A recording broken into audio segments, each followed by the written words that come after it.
Dear friends, welcome to Glimpses of World History by the legendary architect of modern India, Pandit Jawaharlal Nehru.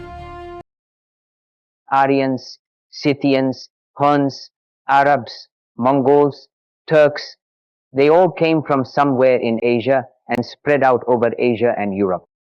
Asia seemed to produce them in great numbers like locusts.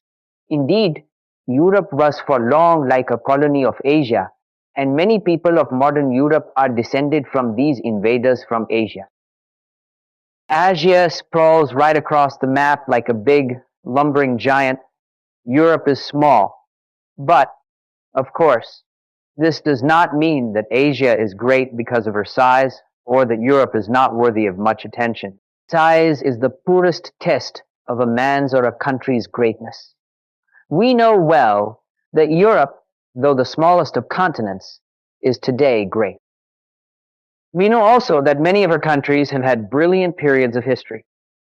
They have produced great men of science who have, by their discoveries and inventions, advanced human civilization tremendously and made life easier for millions of men and women.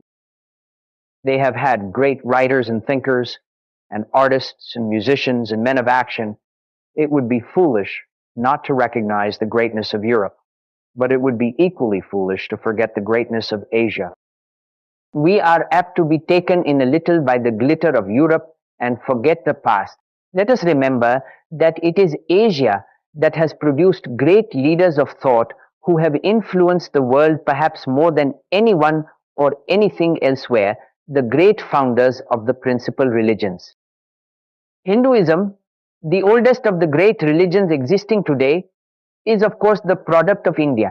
So also is its great sister religion, Buddhism, which now spreads all over China and Japan and Burma and Tibet and Ceylon. The religion of the Jews and Christianity are also Asiatic religions, as their origin was in Palestine on the west coast of Asia. Zoroastrianism, the religion of the Parsis, began in Persia, and you know that Muhammad, the prophet of Islam, was born in Mecca in Arabia. Krishna, Buddha, Zoroaster, Christ, Muhammad, and Confucius and Lao Tse, the great philosophers of China, you could fill pages with the names of the great thinkers of Asia.